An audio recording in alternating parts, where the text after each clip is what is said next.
Hi, this is Bill with Titletown Drones. If you were thinking about buying a enterprise class drone, right now is probably a pretty good time.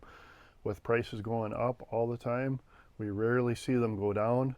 There's a sale coming up on the Autel Evo 2s, the enterprise series. So I have with me the 640T Enterprise.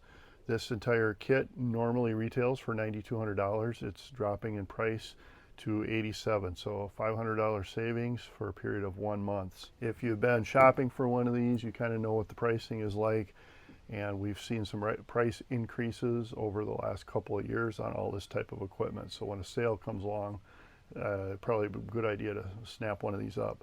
Right now supplies are good, so I can fill these orders. So if you were on the bubble thinking about doing it, now's a great time.